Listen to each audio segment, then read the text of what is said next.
सौगात दी है। सीएम ने कई योजनाओं का शिलान्यास किया, जलदाय विभाग के कार्यों का शिलान्यास किया, ऊर्जा विभाग के कार्यों का उद्घाटन। करीब 396 करोड़ योजना पर लागत आई है। और जो पानी की समस्या के समाधान की बात सुनते हुए पबाराम जी कह रहे थे, तो लोगों में क्या खुशी होती है कि भाई पानी गांव में आ रहा, हमारे मीठा पानी पीने को मिलेगा। तो ये बातें जो हमारे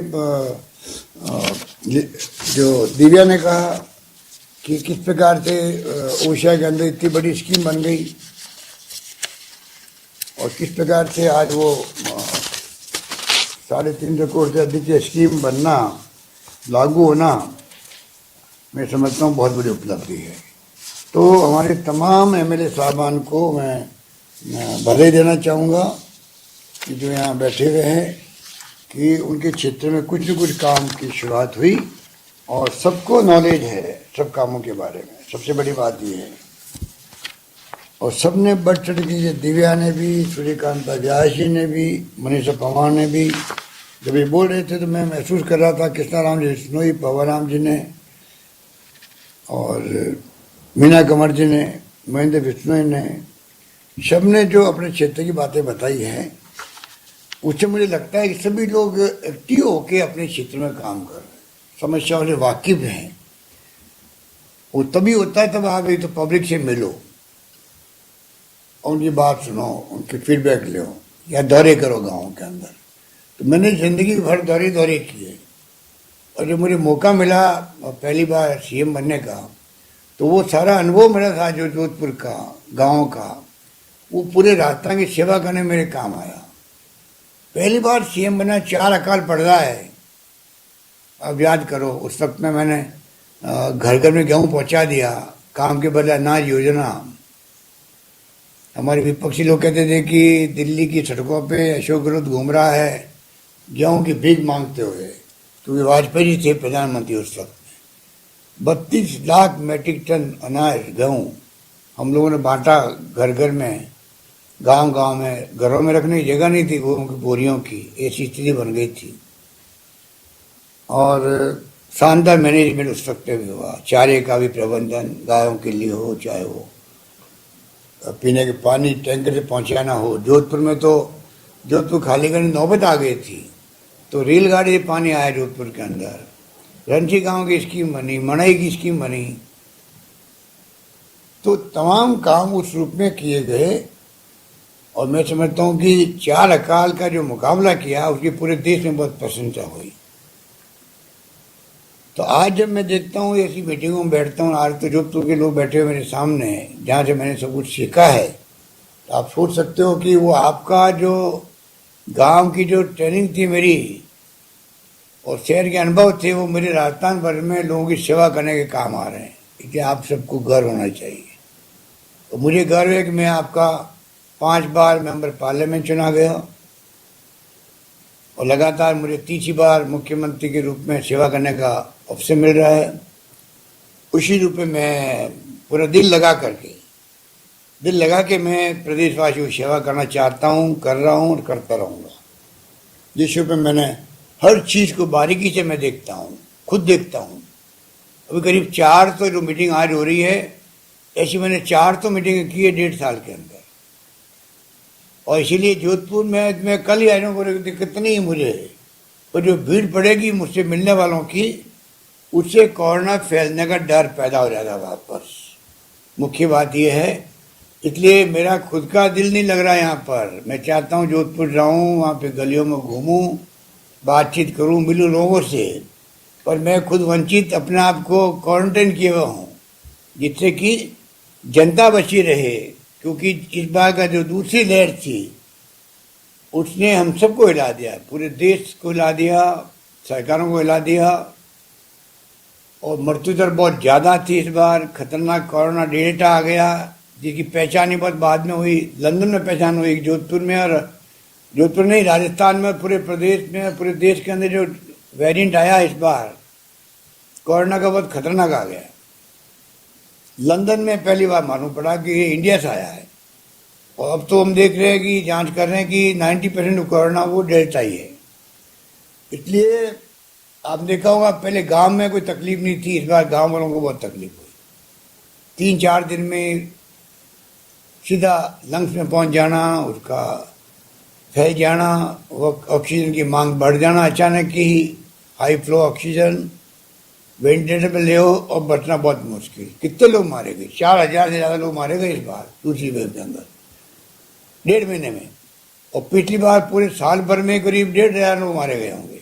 तो आप सोच सकते हो कि ये बहुत खतरनाक लहर थी, और इसीलिए उसी रूप में हम लोगों ने काम भी किया। तो जो मैं कहना चाहता था आपको कि आप निश्चिंत रहो, पानी की योजनाएं जो 3rd फेज हो, चाहे 2nd फेज हो, चाहे 1st फेज हो, राजीव गांधी लिफ्ट योजना के तमाम काम जो है हमने कोशिश की थी ADB से या जायका से, जापानी जी जो डेवलपमेंट एजेंसी होती है, पर वो मिल नहीं रहा था पैसा, इसलिए हमने 1400 से ज़्यादा करोड़ रुपए स्टेट फंडिंग से करके ही 3rd फेज लाने का तय किया, जिससे कि आने वाले अगले 20-25 सालों में तकलीफ नहीं आए लोगों को, और वो फिर आएगा तो ही जाके ये दिव्या कह रही थी वहाँ पे पानी पहुँच पाएगा।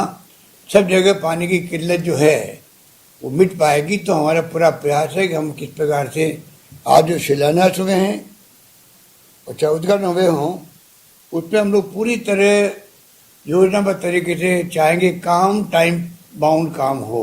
जो अधिकारी बैठे हुए हैं, मैं हमेशा उनको कहता हूं कि आप लोग शिलान्यास करवाते हो तो साथ में सोच के करवाया करो कि हमें टाइम के साथ काम पूरा भी करना है। और मुझे उम्मीद है कि जो चाहे होशियार के हों, चाहे शेरगढ़ के, फरोदी के हों, चाहे वो सदापुरा या फूड सागर या जोधपुर शहर के हों, तमाम योजनाओं को टाइम में पूरा करेंगे।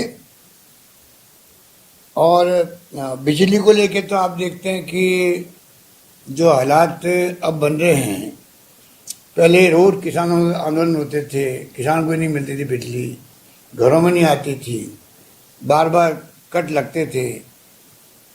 अभी लंबे अरसे से जो स्थिति राजस्थान बनी हुई है और किसान को पूरी बिजली मिलती है, कई तो जगह 24 घंटे बिजली आने लग गई। दिन को बिजली की मांग है किसानों की, रात को बहुत तकलीफ पाते थे सर्दी के अंदर, रबी फसल के अंदर। आज 15 जिलों में तो दिन को आने लग गई है, और हमारा प्लानिंग है सन 23 तक पूरे प्रदेश के अंदर दिन को बिजली मिलेगी किसान को, रात को तकलीफ नहीं पाएंगे किसान को। हमने 90 पैसे अभी तक कर रखे हैं, बढ़ा नहीं रहे, बार बार कह रहे भाई हम 5 साल तक नहीं बढ़ाएंगे, तो वादा पूरा कर रहे हैं। सूर्य किरणों से बिजली पैदा हो रही है राजस्थान में। पवन ऊर्जा आप देख रहे हो कि लगभग 4,000 मेगावाट पैदा होने लग गई, कुछ बायोमास से हो रही है। और सोलर ऊर्जा के तो बड़े बड़े कंपनी आ रही है राजस्थान के अंदर, करीब 30,000 मेगावाट का प्लान है राजस्थान के अंदर। बड़ला जो बाप में आया हुआ है, वहाँ सोलर पार्क स्थापित हो गया है। ऐसी पार्क हम चाहेंगे कि जैसलमेर, बाड़मेर, जोधपुर ज़्यादा संभावना है, बड़े पार्क बने, बड़ी बड़ी कंपनियां आ रही है, उनको हम ऑफर कर रहे हैं, अच्छी नीतियाँ बना रहे हैं, अच्छी प्रक्रिया करें जिससे कि उनको पूरा लाभ मिले, अधिक से अधिक लोग आगे इन्वेस्टमेंट राजस्थान में करें, तो बिजली की कमी नहीं रहेगी। और अभी थर्मल वाला जो प्लांट है हमारे बहुत पुराने हो गए, वो बंद करने की नौबत भी आ रही है, तो नए बनाने कि एक प्लांट बाकी रह गया, बाकी हमने बनाए छबड़ा के अंदर भी और सूरजगढ़ के अंदर भी।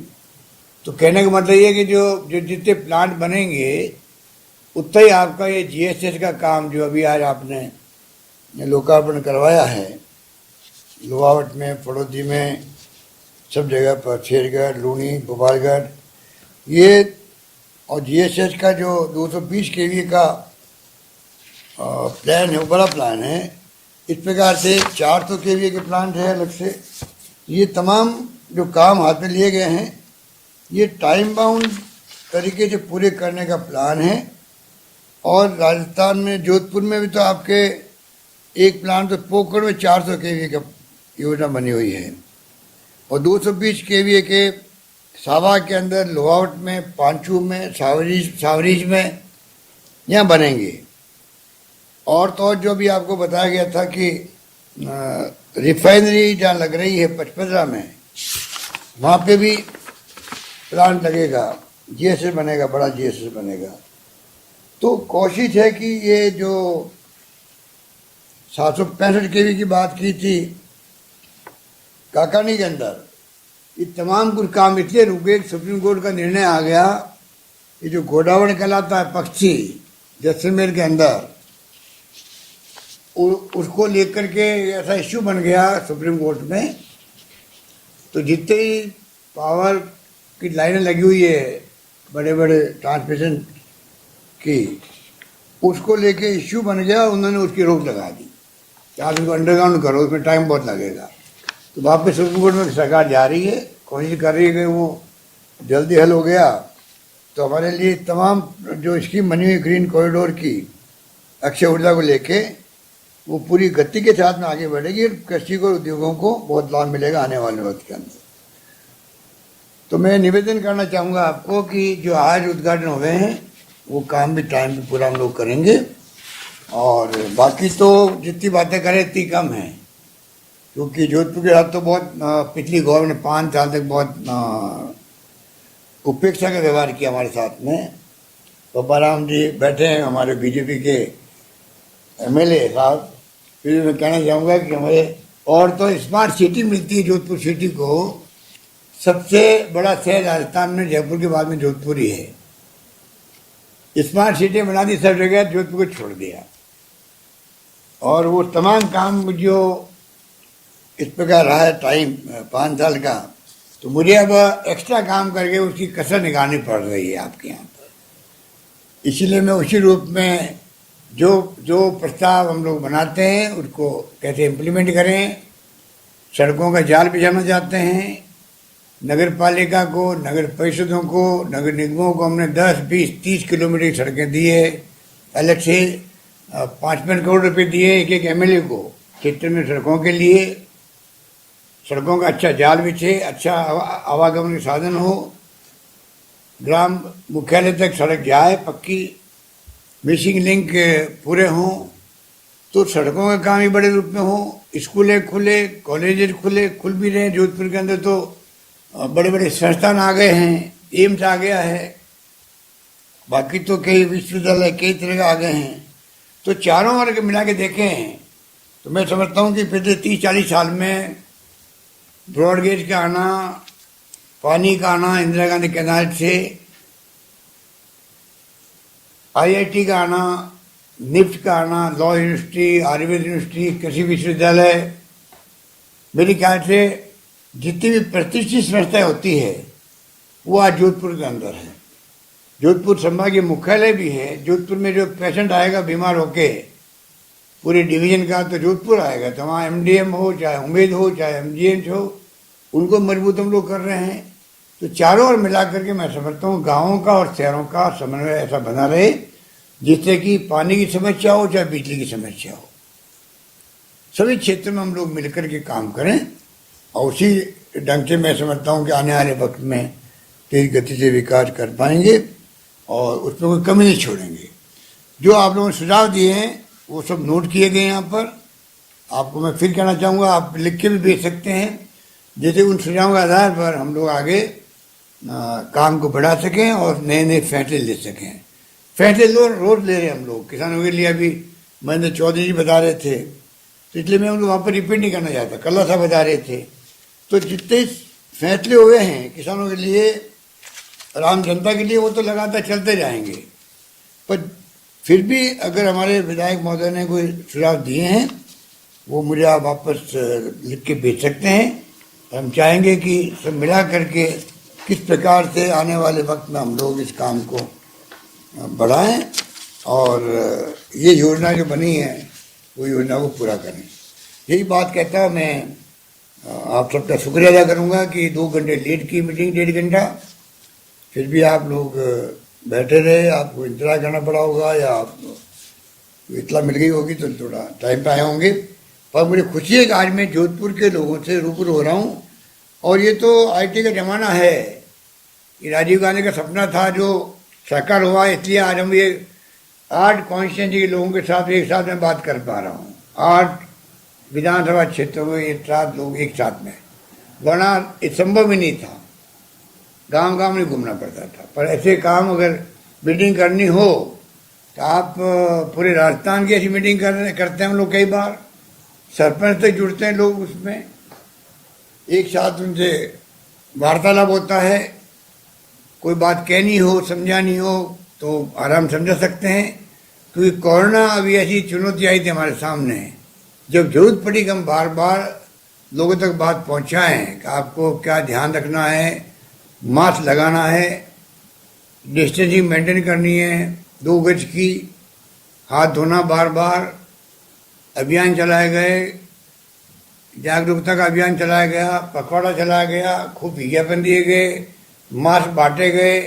इतना खतरनाक ये महामारी का प्रकोप है दुनिया के अंदर, दुनिया हिल गई है, बड़े बड़े विकसित राष्ट्र है, लाखों लोग वहाँ मर गए, अमेरिका में मर गए 7-8 लाख लोग, तो हमारे यहाँ 4 लाख लोग मर गए हैं। ये कोई बहुत खतरनाक संक्रमण है, ये अभी गया नहीं है, धीमा पड़ा है। तो मैं आपसे अपील करना चाहूँगा, जो खबरें आती है तीसरी लहर और आएगी, तो इस पर बचाव ही इलाज है इसका। जितना हम बचाव करेंगे मास्क लगा के, मास्क जो है वैक्सीन की तरह मजबूत है, मास्क उससे बच सकते हैं लोग बाग। तो मास्क लगाएं, सब लोग ध्यान रखें। इवन डॉक्टर कहते हैं टीका लगाने के बाद ही मास्क लगाओ, जब तक कि पूरी तरह बीमारी खत्म नहीं हुई है। तो मैं आपसे निवेदन करना चाहूँगा कि सरकार तो अपना काम कर रही है, ऑक्सीजन का हाहाकार मच गया था पूरे देश के अंदर, कई लोग मारे गए अस्पतालों के अंदर ऑक्सीजन कमी से, कर्नाटका में, दिल्ली में, यूपी में, गोवा में। हमने किसी ढंग से मैनेज किया, रात दिन चिंता करके, इसी ढंग से दवाएं की कमी पड़ गई, ये सब केंद्र से आता है। ऑक्सीजन की अलॉटमेंट भी केंद्र से हुई थी, तो चाहते हुए हम लोग चाहे तो कुछ नहीं कर सकते थे। अब हमने पूरी व्यवस्था अलग ढंग से की है, ऑक्सीजन की पैदा करो हवा से, वो मशीन लग रही है गांव-गांव में, पीएचसी में, सीएचसी में छोटी मशीनें, कई ऑक्सीजन के प्लांट लगा रहे हैं। ये कोशिश करते हैं कि तीसरी लहर कैसी भी आए तो लोगों को तकलीफ नहीं हो, ऑक्सीजन के कारण से लोग मारे नहीं जाए। दवाइयों की पूरी व्यवस्था कर रहे हैं, बच्चों के लिए सुन रहे, बच्चों के लिए आ सकती है लहर, खतरनाक हो सकती है, उनके लिए अलग आईसीयू वार्ड बनवा रहे हैं। तो सरकार की तरफ से साधनों की कमी नहीं रहेगी। इसीलिए हमने, जब प्रधानमंत्री ने मना कर दिया कि राज्य सरकारें करेगी, तो हमने कहा हम करेंगे, 3000 करोड़ रुपये खर्च करेंगे, पर नौजवानों के वैक्सीन लगवाएंगे हम लोग। पर दबाव बनाए रखा हम लोगों ने, फिर भी ये आप गलत फैसला आपका है, फैसला आपको करना चाहिए। दुनिया के अंदर कोई मुल्क ऐसा नहीं होगा जो वैक्सीन के लिए खुद आगे नहीं आए। हर सरकारें वैक्सीन पा रही हैं हम लोगों को, मुश्किल से हम 1-1.5 लाख लगा पा रहे हैं। अधिकार केंद्र बंद करने पड़ते हैं बार बार। नए मंत्री बने परसों उन्होंने ज्वाइन किया ऑफिस, परसों मैंने पत्र लिख दिया उनको कि राजस्थान वो राज्य है जहाँ सबसे पहले हम टॉप पे थे देश के अंदर। इतना हमने वैक्सीनेशन किया 1.5 करोड़ लोगों का। इसलिए सेकेंड डोज लगने का टाइम हमारा आ गया, जो दूसरे राज्यों में नहीं आया है। अगर आप हमें एक्स्ट्रा डोज नहीं देंगे तो सेकेंड डोज का टाइम हो गया, उनको टाइम पे लगाना जरूरी है। तो मैं पहली डोज वालों को बंद करके उनको पहले लगाना पड़ेगा, वरना वो क्या कोई काम की नहीं रहेगी वैक्सीन उनके। इस प्रकार से वैक्सीन के लिए हम दबाव बनाए हुए केंद्र सरकार पर। हम चाहते हैं कि वैक्सीन में पूरी मिले, और आपको जान के खुशी हो जाएगी कि 15 लाख प्रतिदिन वैक्सीन लगाने की कैपेसिटी अपने बना ली राजस्थान के अंदर। 15 लाख लग रही, 1-1.5 लाख लग रही है। अगर हमें पूरा वैक्सीन मिलेगी तो हम दिसंबर के पहले पूरे राजस्थान वासियों को वैक्सीनेशन कर देंगे।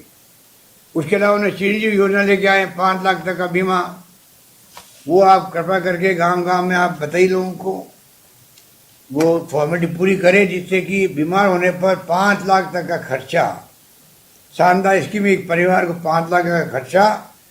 और कोई आदमी जब बीमार अगर पड़ गया अस्पताल के अंदर, तो अस्पताल भर्ती होने के 5 दिन पहले से शुरू होगा, और अस्पताल छुट्टी होने के 15 दिन बाद तक का खर्चा भी उसके अंदर आएगा। पूरा खर्चा मिलेगा, उसको 1 दिन पहले खर्च नहीं करना है। इतनी शानदार योजनाएं हैं।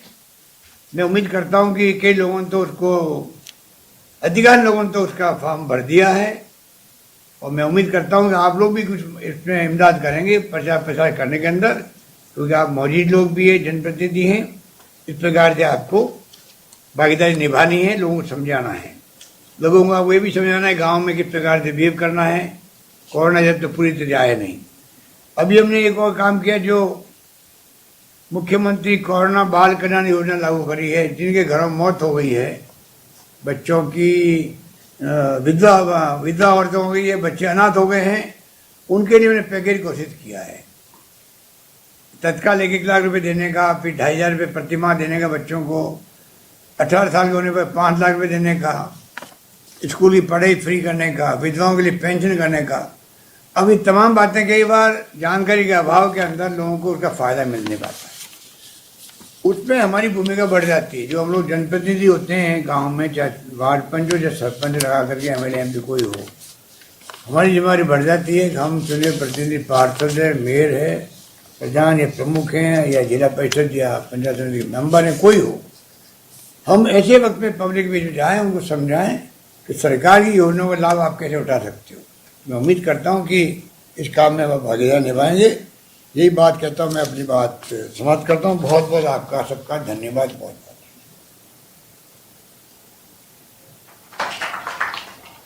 बहुत बहुत धन्यवाद माननीय मुख्यमंत्री महोदय, आपके आशीर्वचन और मार्गदर्शन के लिए। मैं धन्यवाद ज्ञापन हेतु डॉक्टर राजेश शर्मा जी, संभागीय आयुक्त महोदय जोधपुर से निवेदन करूंगा कि वो धन्यवाद ज्ञापित करें। परम आदरणीय माननीय मुख्यमंत्री महोदय, माननीय PhD एवं ऊर्जा विभाग के मंत्री महोदय, आदरणीय श्रीमान BD कल्ला साहब, हमारे जोधपुर के प्रभारी मंत्री श्रीमान महेंद्र चौधरी साहब, आदरणीय संगीता जी बेनीवाल, माननीय विधायक लूनी महेंद्र जी विश्नोई साहब, माननीय विधायक